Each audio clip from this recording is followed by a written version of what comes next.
My Father's Dragon by Ruth, Stiles, Gannett. Chapter 1. My Father Meets the Cat. One cold, rainy day, when my father was a little boy, he met an old alley cat on the street. The cat was very drippy and uncomfortable, so my father said, "Wouldn't you like to come home with me?" This surprised the cat. She had never met anyone who cared about old alley cats, but she said, "I'd be very much obliged if I could sit by a warm furnace and perhaps have a saucer of milk." "We have a very nice furnace to sit by," said my father, "and I'm sure my mother has an extra saucer of milk."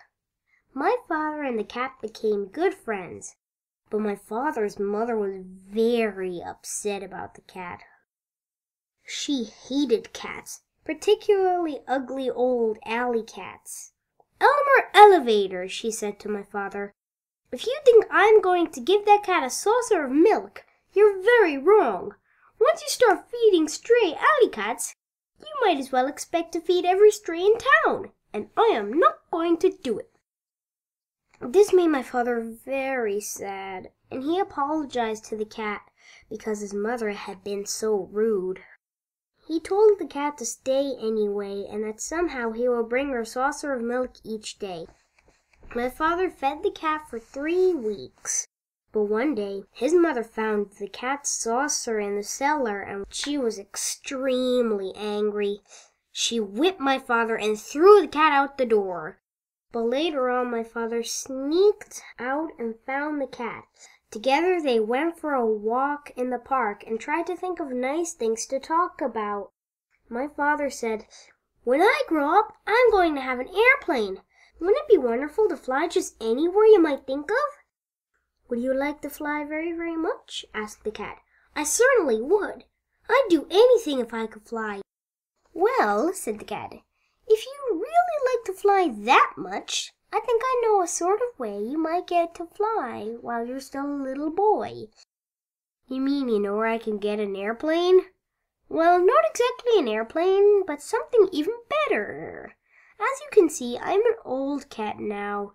In my younger days, I was quite a traveler. Traveling days are over, but last spring I just took one more trip and sailed to the island of Tangerina, stopping at the port of Cranberry. Well, it just so happened that I missed the boat, and while waiting for the next, I thought I'd look around a bit. I was particularly interested in a place called Wild Island, which we passed on our way to Tangerina. Wild Island and Tangerina are joined together by a long string of rocks, but people never go to Wild Island because it's mostly jungle and inhabited by very wild animals. So I decided to go across the rocks and explore it for myself. It certainly is an interesting place, but I saw something there that made me want to weep. End of Chapter 1. Chapter 2. My Father Runs Away. "Wild Island is practically cut in two by a very wide and muddy river," continued the cat. "This river begins near one end of the island and flows into the ocean at the other. Now, the animals there are very lazy, and they used to hate having to go all the way around the beginning of this river to get to the other side of the island. It made visiting inconvenient and mail delivery slow, particularly during the Christmas rush. Crocodiles could have carried passengers and mail across the river, but crocodiles are very moody and not the least bit dependable, and are always looking for something to eat. They don't care if the animals have to walk around the river, so that's just what the animals did for many years." "But what does all this have to do with airplanes?" asked my father, who thought the cat was taking an awfully long time to explain. "Be patient, Elmer," said the cat, and she went on with the story. "One day, about 4 months before I arrived on Wild Island, a baby dragon fell from a low-flying cloud and onto the bank of the river. It was too young to fly very well, and besides, he had bruised one wing quite badly, so he couldn't get back to his cloud. The animals found him soon afterwards, and everybody said, 'Why, this is just exactly what we've needed all these years.' They tied a big rope around his neck and waited for the wind to get well. This was going to end their crossing the river troubles. "I've never seen a dragon," said my father. "Did you see him? How big is he?" "Yes, indeed, I saw the dragon. In fact, we became great friends," said the cat. "I used to hide in the bushes and talk to him when nobody was around. He's not a very big dragon, about the size of a large black bear, although I imagine he's grown quite a bit since I left. He's got a long tail and yellow and blue stripes. His horn and eyes and the bottoms of his feet are bright red. He has gold-colored wings." "Oh, how wonderful," said my father. "What did the animals do with him when his wing got well?" "They started training him to carry passengers, and even though he's just a baby dragon, they work him all day and all night too sometimes. They make him carry loads that are much too heavy, and if he complains, they twist his wings and beat him. He's always tied to a stake on a rope just long enough to go across the river. His only friends are the crocodiles, who say hello to him once a week if they don't forget. Really, he's the most miserable animal I've ever come across. When I left, I promised I'd try to help him someday, although I couldn't see how. The rope around his neck is about the biggest, toughest rope you can imagine. With so many knots, it could take days to untie them all. Anyway, when you were talking about airplanes, he gave me a good idea. Now, I'm quite sure that if you were able to rescue the dragon, which wouldn't be the least bit easy, he'd let you ride him most anywhere, provided you were nice to him, of course. How about trying it?" "Oh, I'd love to," said my father. And he was so angry at his mother for being so rude to the cat that he didn't feel the least bit sad about running away from home for a while. That very afternoon, my father and the cat went down to the docks to see about ships going to the island of Tangerina. They found out that a ship would be sailing the next week. So right away they started planning for the rescue of the dragon. The cat was a great help in suggesting things for my father to take with him, and she told him everything she knew about Wild Island. Of course, she was too old to go along. Everything had to be kept very secret. So when they found or brought anything to take on the trip, they hid it behind a rock in the park. The night before my father sailed, he borrowed his father's knapsack, and he and the cat packed everything very carefully. He took chewing gum, 2 dozen pink lollipops, a package of rubber bands, black rubber boots, a compass, a toothbrush and a tube of toothpaste, 6 magnifying glasses, a very sharp jackknife, a comb and hairbrush, 7 hair ribbons of different colors, and an empty green bag with a label saying cranberry, some clean clothes, and enough food to last my father while he was on the ship. He couldn't live on mice, so he took 25 peanut butter and jelly sandwiches and 6 apples, because that's all the apples he could find in the pantry. When everything was packed, my father and the cat went down to the docks to the ship. A night watchman was on duty, so while the cat made loud, queer noises to distract his attention, my father ran over the gangplank and onto the ship. He went down into the hold and hid among some bags of wheat. The ship sailed early the next morning. End of Chapter 2. Chapter 3. My father finds the island. My father hid in the hold for 6 days and nights. Twice he was nearly caught when the ship stopped to take on more cargo. But at last he heard a sailor say the next port would be Cranberry and that they'd be unloading the wheat there. My father knew that the sailors would send him home if they caught him, so he looked in his knapsack and took out a rubber band and the empty green bag with the label saying Cranberry. At the last moment, my father got inside the bag, knapsack and all, folded the top of the bag inside, and put the rubber band around the top. He didn't look just exactly like the other bags, but it was the best he could do. Soon the sailors came to unload. They lowered a big net into the hold and began moving the bags of wheat. Suddenly, one sailor yelled, "Great Scott! This is the queerest bag of wheat I've ever seen. It's all lumpy like, but the label says it's go to Cranberry." The other sailors looked at the bag too, and my father, who was in the bag, of course, tried even harder to look like a bag of wheat. Then the other sailor felt the bag, and he just happened to get hold of my father's elbow. "I know what this is," he said. "It's a bag of dried corn on the cob." He dumped my father into the big net along with the bags of wheat. This all happened in the late afternoon. So late that the merchant in Cranberry who had ordered the wheat didn't count his bags until the next morning. He was a very punctual man, and never late for dinner. The sailors told the captain, and the captain wrote down on a piece of paper that they had delivered 160 bags of wheat and 1 bag of dried corn on the cob. They left the piece of paper for the merchant and sailed away that evening. My father heard later that the merchant spent the whole next day counting and recounting the bags and filling each one and trying to find the bag of dried corn on the cob. He never found it because as soon as it was dark, my father climbed out of the bag, he folded it up and put it back in his knapsack. He walked along the shore to a nice sandy place and lay down to sleep. My father was very hungry when he woke up the next morning. Just as he was looking to see if he had anything left to eat, something hit him on the head. It was a tangerine. He had been sleeping right under a tree full of big fat tangerines. And then he remembered that this was the island of Tangerina.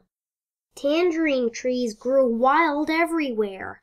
My father picked as many as he had room for, which was 31, and started off to find Wild Island. He walked and walked and walked along the shore looking for the rocks that joined the two islands. He walked all day, and once he met a fisherman and asked him about Wild Island. The fisherman began to shake and couldn't talk for a long while. It scared him that much just thinking about it. Finally, he said, "Many people have tried to explore Wild Island, but no one has come back alive. We think they were eaten by the wild animals." This didn't bother my father. He kept walking and slept on the beach again that night. It was beautifully clear the next day, and way down to the shore my father could see a long line of rocks leading out into the ocean. And way, way out at the end he could just see a tiny patch of green. He quickly ate 7 tangerines and started down the beach. It was almost dark when he came to the rocks, but there, way out in the ocean, was the patch of green. He sat down and rested for a while, remembering that the cat had said, "If you can go out to the island that night, because then the wild animals won't see you coming along the rocks, you can hide when you get there." So my father picked 7 more tangerines, put on his black rubber boots, and waited for dark. It was a very black night, and my father could hardly see the rocks ahead of him. Sometimes they were quite high, and sometimes the waves almost covered them, and they were slippery and hard to walk on. Sometimes the rocks were far apart, and my father had to get a running start and leap from one to the next. After a while, he began to hear a rumbling noise. It grew louder and louder as he got nearer to the island. At last it seemed as if he was right on top of the noise, and he was. He had jumped from a rock onto the back of a small whale who was fast asleep and cuddled up between 2 rocks. The whale was snoring and making more noise than a steam shovel, so it never heard my father say, "Oh, I didn't know that was you," and it never knew my father had jumped on its back by mistake. For 7 hours, my father climbed and slipped and leapt from rock to rock. But while it was still dark, he finally reached the very last rock and stepped off onto Wild Island. End of Chapter 3. Chapter 4. My Father Finds the River. The jungle began just beyond a narrow strip of beach, thick, dark, damp, scary jungle. My father hardly knew where to go, so he crawled under a wahoo bush to think, and ate 8 tangerines. First thing to do, he decided, was to find the river because the dragon was tied somewhere along its bank. Then he thought, if the river flows into the ocean, I ought to be able to find it quite easy if I just walk along the beach far enough. So my father walked until the sun rose, and he was quite far from the ocean rocks. It was dangerous to stay near them because they might be guarded in the daytime. He found a clump of tall grass and sat down. Then he took off his rubber boots and ate 3 more tangerines. He could have eaten 12, but he hadn't seen any tangerines on this island, and he could not risk running out of something to eat. My father slept all that day and only woke up late in the afternoon when he heard a funny little voice saying, "Queer, queer, what a dear little duck. I mean, dear, what a queer little rock." My father saw a tiny paw rubbing itself on his knapsack. He lay very still, and the mouse, for it was a mouse, hurried away, muttering to itself, "I must tell I must tell somebody." My father waited a few minutes, then started down the beach because it was almost dark now, and he was afraid the mouse really would tell somebody. He walked all that night, and 2 scary things happened. First, he just had to sneeze, so he did. And somebody close by said, "Is that you, Monkey?" My father said, "Yes." Then the voice said, "You must have something on your back, Monkey." And my father said, "Yes," because he did. He had his knapsack on his back. "What do you have on your back, Monkey?" asked the voice. My father didn't know what to say, because what would a monkey have on its back? And how would it sound telling someone about it if it did have something? Just then another voice said, "I bet you're taking your sick grandmother to the doctor's." My father said, "Yes," and hurried on. Quite by accident, he found out later on that he had been talking to a pair of tortoises. The second thing that happened was that he nearly walked right between 2 wild boars who were talking in low, solemn whispers. When he first saw the dark shapes, he thought they were boulders. Just in time he heard one of them say, "There are 3 signs of a recent invasion. First, fresh tangerine peels were found under the wahoo bush near the ocean rocks. Second, a mouse reported an extraordinary rock some distance from the ocean rocks, which upon further investigation simply wasn't there. However, more fresh tangerine peels were found in the same spot, which is the 3rd sign of invasion. Since tangerines do not grow on our island, somebody must have brought them across the ocean rocks from the other island, which may or may not have something to do with the appearance and or disappearance of the extraordinary rock reported by the mouse." After a long silence, the other boar said, "You know, I think we're taking this too seriously. Those peels probably floated over here all by themselves. You know how unreliable mice are. Besides, if there had been an invasion, I would have seen it." "Perhaps you're right," said the first boar. "Shall we retire?" Whereupon they both trundled back into the jungle. Well, that taught my father a lesson, and after that he had saved all his tangerine peels. He walked all night and toward morning came to the river. Then his troubles really began. End of chapter 4. Chapter 5. My father meets some tigers. The river was very wide and muddy, and the jungle was very gloomy and dense. The trees grew close to each other, and what room there was between them was taken up by great high ferns with sticky leaves. My father hated to leave the beach, but he decided to start along the river where at least the jungle wasn't quite so thick. He ate 3 tangerines, making sure to keep all the peels this time, and put on his rubber boots. My father tried to follow the river bank, but it was very swampy, and as he went farther, the swamp became deeper. When it was almost as deep as his boot tops, he got stuck in the oozy, mucky mud. My father tugged and nearly pulled his boots right off, but at last he managed to wade a drier place. Here the jungle was so thick that he could hardly see where the river was. He unpacked his compass and figured out the direction he should walk in order to stay near the river.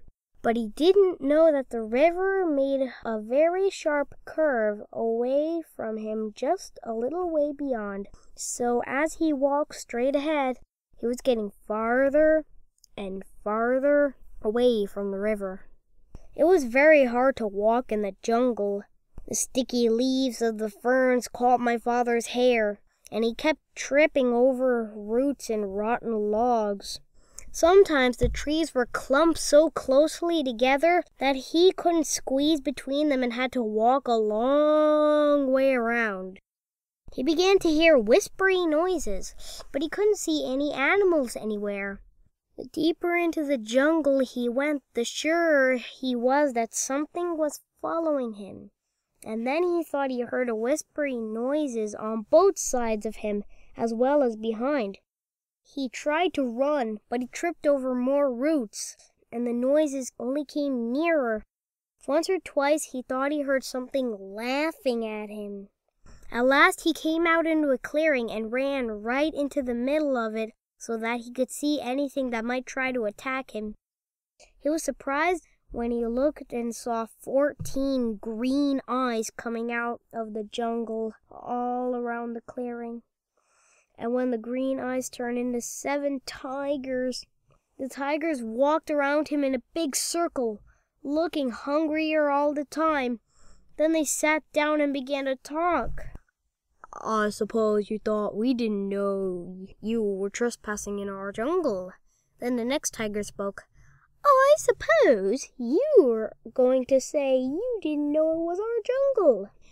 "Did you know that not one explorer has ever left this island alive?" said the third tiger. My father thought of the cat and knew this wasn't true, but of course he had too much sense to say so. One doesn't contradict a hungry tiger. The tigers went on talking in turn. "You're our first little boy, you know. I'm curious to know if you're especially tender. Maybe you think we have regular meal times, but we don't. We just eat whenever we're feeling hungry," said the fifth tiger. "And we're very hungry right now. In fact, I can hardly wait," said the sixth. "I can't wait," said the seventh tiger. And then all the tigers said together in a loud roar, "Let's begin right now!" And they moved closer. My father looked at those 7 hungry tigers. Then he had an idea. He quickly opened his knapsack and took out the chewing gum. The cat had told him that tigers were especially fond of chewing gum, which was very scarce on the island. So he threw them each a piece, but they only growled. "As fond as we are of chewing gum, we'd like you even better." And they moved so close that he could feel them breathing on his face. "But this is very special chewing gum," said my father. "If you keep on chewing it long enough, it will turn green. And then if you plant it, it will grow more chewing gum. And the sooner you start chewing, the sooner you'll have more." The tiger said, "Why, you don't say. Isn't that fine?" As each one wanted to be the first to plant the chewing gum, they all unwrapped their pieces and began chewing as hard as they could. Every once in a while, one tiger would look into another's mouth and say, "Nope, it's not done yet," until finally they were all so busy looking into each other's mouths to make sure that no one was getting ahead that they forgot all about my father. End of chapter 5.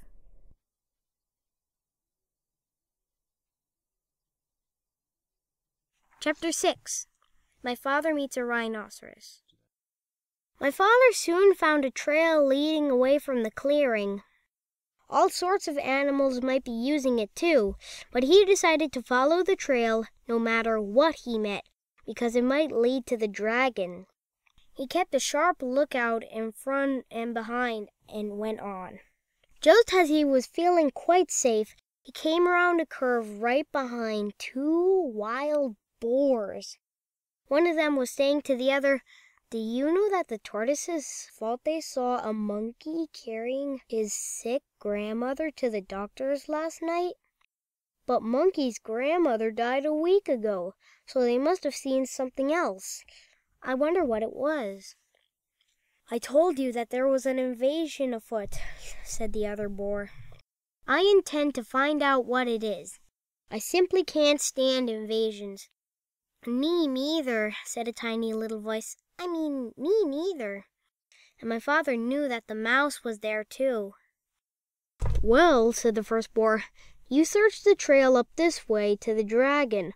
I'll go back down the other way through the big clearing, and we'll send Mouse to watch the ocean rocks in case the invasion should decide to go away before we find it."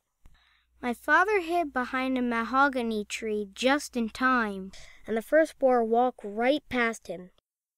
My father waited for the other boar to get a head start on him, but he didn't wait very long, because he knew that when the first boar saw the tigers chewing gum in the clearing, he'd be even more suspicious. Soon the trail crossed a little brook, and my father, who by this time was very thirsty, stopped to get a drink of water. He still had on his rubber boots, so he waded into a little pool of water and was stooping down when something quite sharp picked him up by the seat of the pants and shook him very hard. "Don't you know that's my private weeping pool?" said a deep, angry voice. My father could not see who was talking because he was hanging in the air right over the pool, but he said, "Oh, no, I'm so sorry. I didn't know that everybody had a private weeping pool." "Everybody doesn't," said the angry voice, "but I do because I have such a big thing to weep out, and I drown everybody I find using my weeping pool." With that, the animal tossed my father up and down over the water. "What is it that you weep about so much?" asked my father, trying to get his breath, and he thought over all the things he had in his pack. "Oh, I have many things to weep about, but the biggest thing is the color of my tusk." My father squirmed every which way trying to see the tusk, but it was through the seat of his pants where he couldn't possibly see it. "When I was a young rhinoceros, my tusk was pearly white," said the animal, and then my father knew he was hanging by the seat of his pants from a rhinoceros's tusk. "But it has turned a nasty yellow-gray in my old age, and I find it very ugly. You see, everything else about me is ugly, but when I had a beautiful tusk, I didn't worry so much about the rest. Now that my tusk is ugly too, I can't sleep nights just thinking about how completely ugly I am, and I weep all the time. But why should I be telling you these things? I caught you using my pool, and now I'm going to drown you." "Oh, wait a minute, Rhinoceros," said my father. "I have some things that will make your tusk all white and beautiful again. Just let me down, and I'll give them to you." The Rhinoceros said, "You do? I can hardly believe it. Why, I'm so excited." He pulled my father down and danced around in a circle while my father got out the tube of toothpaste and the toothbrush. "Now," said my father, "just move your tusk a little nearer, please, and I'll show you how to begin." My father wet the brush in the pool, squeezed a dab of toothpaste, and scrubbed it very hard on one tiny spot. Then he told the rhinoceros to wash it off, and when the pool was calm again, he told the rhinoceros to look in the water to see how the little spot was. It was hard to see in the dim light of the jungle, but sure enough, the spot shone pearly white, just like new. The rhinoceros was so pleased that he grabbed the toothbrush and began scrubbing violently, forgetting all about my father. Just then, my father heard hoof steps, and he jumped behind the rhinoceros. It was the boar coming back from the big clearing where the tigers were chewing gum. The boar looked at the rhinoceros and the toothbrush and the tube of toothpaste, and he scratched his ear on a tree. "Tell me, rhinoceros," he said, "where did you get that fine tube of toothpaste and that toothbrush?" "Too busy," said the rhinoceros, and he went on brushing as hard as he could. The boar sniffed angrily and trotted down the trail toward the dragon, muttering to himself, "Very suspicious. Tiger's too busy chewing gum, rhinoceros too busy brushing his tusk. I must get a hold of that invasion. Don't like it one bit, not one bit. It's upsetting everybody terribly. Wonder what it's doing here anyway." End of chapter 6. Chapter 7. My Father Meets a Lion. My father waved goodbye to the rhinoceros, who was much too busy to notice, got a drink farther down the brook, and waded back to the trail. He hadn't gone very far when he heard an angry animal roaring. "Dang blasted! I told you not to go blackberrying yesterday. Won't you ever learn? What will your mother say?" My father crept along and peered into a small clearing just ahead. A lion was prancing about, clawing at his mane, which was all snarled and full of blackberry twigs. The more he clawed, the worse it became, and the madder he grew, and the more he yelled at himself, because it was himself he was yelling at all the time. My father could see that the trail went on through the clearing, so he decided to crawl around the edge in the underbrush and not to disturb the lion. He crawled and crawled, and the yelling grew louder and louder.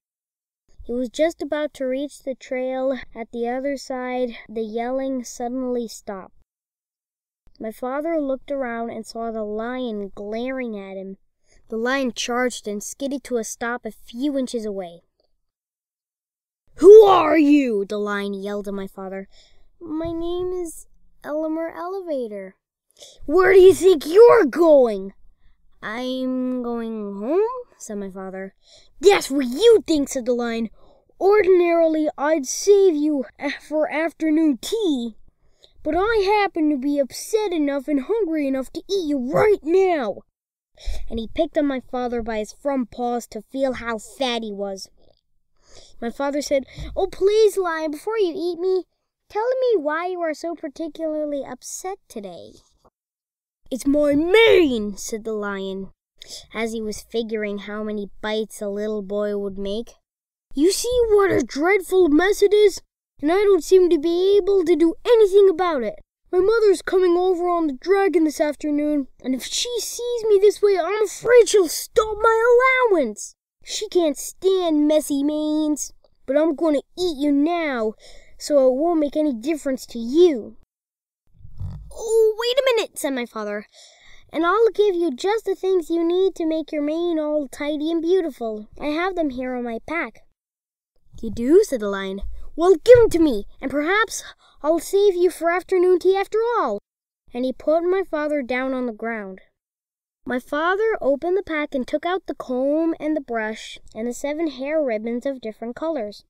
"Look," he said, "I'll show you what to do on your forelock where you can watch me.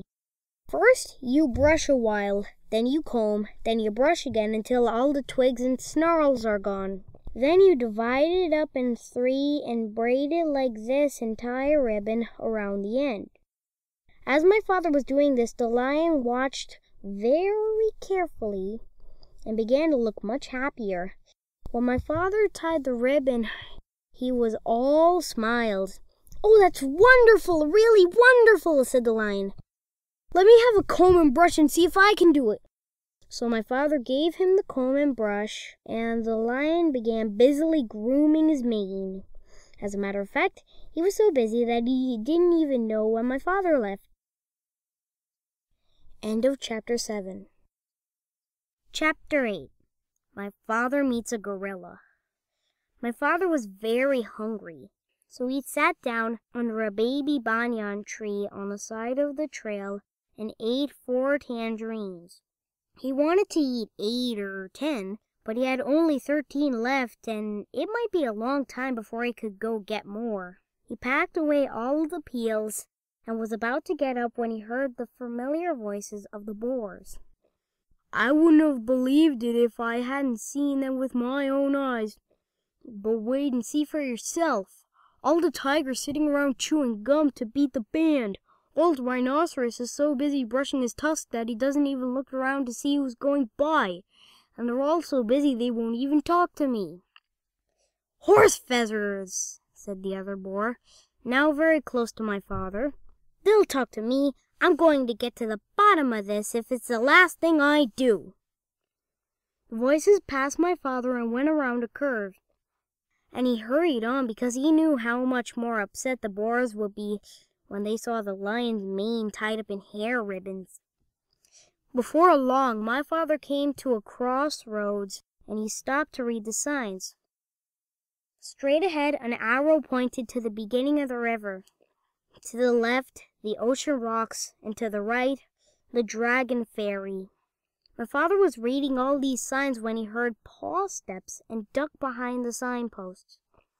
A beautiful lioness passed and turned down toward the clearings.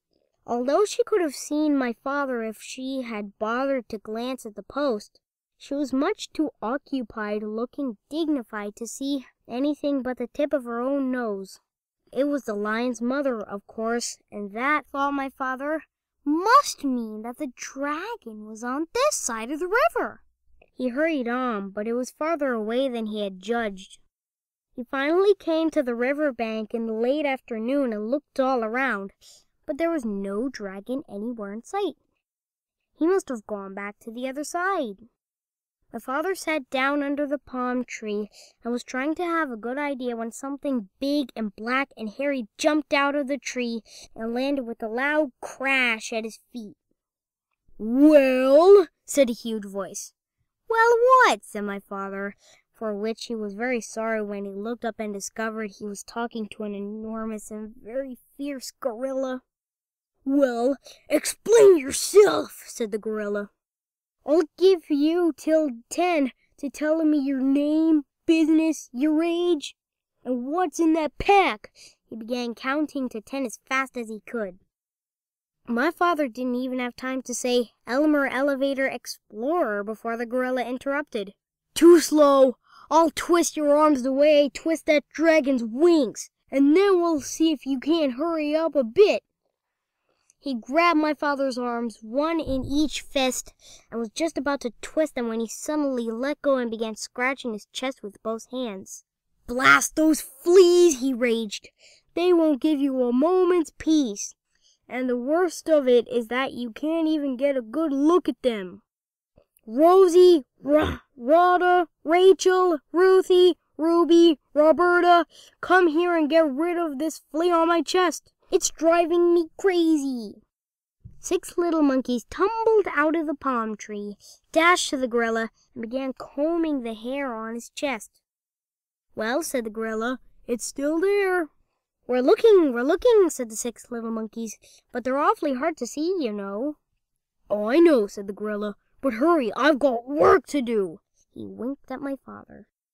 "Oh, gorilla," said my father, "in my knapsack I have 6 magnifying glasses. They'd be just the thing for hunting fleas."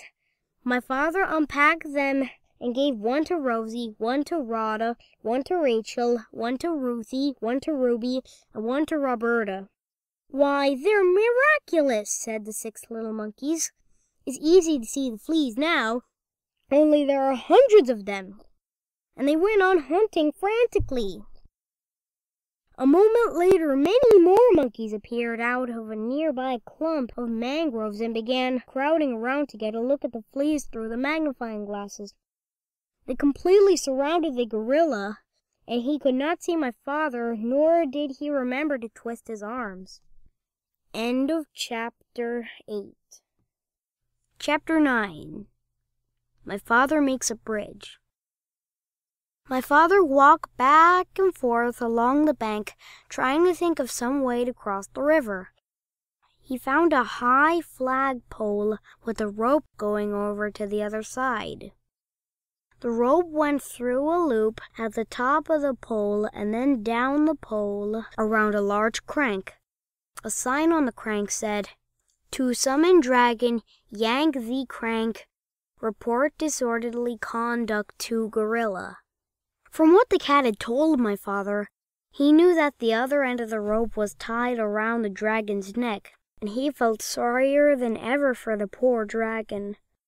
If he were on his side, the gorilla would twist his wings until it hurt so much that he'd have to fly to the other side. If he were on the other side, the gorilla would crank the rope until the dragon would either choke to death or fly back to his side. What a life for a baby dragon. My father knew that if he called to the dragon to come across the river, the gorilla would surely hear him, so he thought about climbing the pole and going across the rope. The pole was very high, and even if he could get to the top without being seen, he'd have to go all the way across hand over hand. The river was very muddy, and all sorts of unfriendly things might live in it, but my father could think of no other way to get across.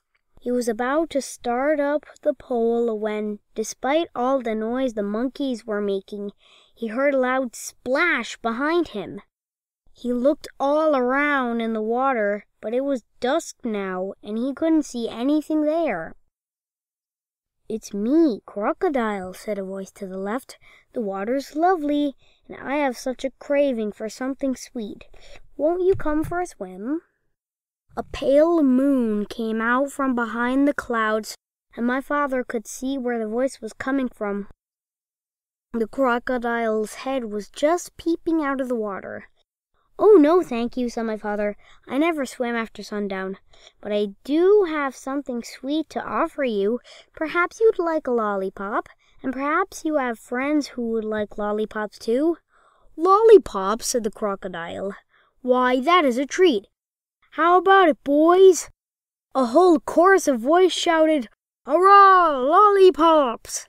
And my father counted as many as 17 crocodiles with their heads just peeping out of the water. "That's fine," said my father as he got out the 24 pink lollipops in the rubber bands. "I'll stick one here in the bank. Lollipops last longer if you keep them out of the water, you know. Now one of you can have this one." The crocodile who had first spoken swam up and tasted it. "Delicious, mighty delicious," he said. "Now if you don't mind," said my father, "I'll just walk along your back and fasten another lollipop to the tip of your tail with a rubber band. You don't mind, do you?" "Oh, no, not in the least," said the crocodile. "Can you get your tail out of the water just a bit?" asked my father. "Yes, of course," said the crocodile, and he lifted up his tail. Then my father ran along his back and fastened another lollipop with a rubber band. "Who's next?" said my father, and a second crocodile swam up and began sucking on that lollipop. "Now you gentlemen can save a lot of time if you just line up across the river," said my father, "and I'll be along to give you each a lollipop." So the crocodiles lined up right across the river with their tails in the air, waiting for my father to fasten on the rest of the lollipops. The tail of the 17th crocodile just reached the other bank.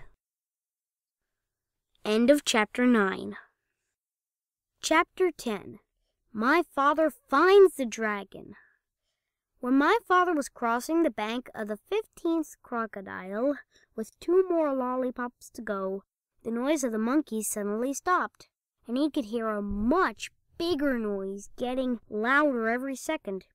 Then he could hear 7 furious tigers and 1 raging rhinoceros and 2 seething lions and 1 ranting gorilla, along with countless screeching monkeys, led by 2 extremely irate wild boars, all yelling, "It's a trick! It's a trick! There's an invasion and it must be after our dragon! Kill it! Kill it!" The whole crowd stampeded down to the bank. As my father was fixing the 17th lollipop for the last crocodile, he heard a wild boar scream. "Look, it came this way. It's over there now, see?" The crocodiles made a bridge for it. Just as my father leapt onto the other bank, one of the wild boars jumped onto the back of the first crocodile. My father didn't have a moment to spare. By now the dragon realized that my father was coming to rescue him. He ran out of the bushes and jumped up and down yelling, "Here I am! I'm right here! Can you see me? Hurry! The boar's coming over on the crocodiles too! They're all coming over! Oh, please, hurry, hurry!" The noise was simply terrific. My father ran up to the dragon and took out his very sharp jackknife. "Steady, old boy, steady. We'll make it. Just stand still," he told the dragon as he began to saw through the big rope. By this time, both boars, all 7 tigers, the 2 lions, the rhinoceros, and the gorilla, along with the countless screeching monkeys, were all on their way across the crocodiles, and was still a lot of rope to cut through. "Oh, hurry!" the dragon kept saying, and my father again told him to stand still. "If I don't think I can make it," said my father, "we'll fly over to the other side of the river, and I can finish cutting the rope there." Suddenly the screaming grew louder and madder, and my father thought the animals must have crossed the river. He looked around and saw something which surprised and delighted him, partly because he had finished his lollipop, and partly because, as I told you before, crocodiles are very moody and not the least bit dependable and are always looking for something to eat. The first crocodile had turned away from the bank and started swimming down the river. The second crocodile hadn't finished yet, so he followed right after the first, still sucking his lollipop. And the rest did the same thing, one right after the other, until they were all swimming away in a line. The 2 wild boars, the 7 tigers, the rhinoceros, the 2 lions, the gorilla, along with the countless screeching monkeys, were all riding down the middle of the river on a train of crocodiles sucking pink lollipops, and all yelling, screaming, and getting their feet wet. My father and the dragon laughed themselves weak because it was such a silly sight. As soon as they had recovered, my father finished cutting the rope, and the dragon raced around in circles and tried to turn a somersault. He was the most excited baby dragon that ever lived. My father was in a hurry to fly away, and when the dragon finally calmed down a bit, my father climbed onto his back. "All aboard," said the dragon. "Where shall we go?" "We'll spend the night on the beach, and tomorrow we'll start the long journey home." "So it's off to the shores of Tangerina!" shouted my father as the dragon soared above the dark jungle and the muddy river, and all the animals bellowing at him, and all the crocodiles licking pink lollipops and grinning wide grins. After all, what did the crocodiles care about a way to cross the river, and what a fine feast they were carrying on their backs. As my father and the dragon passed over the ocean rocks, they heard a tiny, excited voice scream, "Bum crack! Bum crack! We dreed our naggin! We need our dragon!" But my father and the dragon knew that nothing in the world would ever make them go back to Wild Island. The end. End of My Father's Dragon by Ruth, Stiles, Gannett.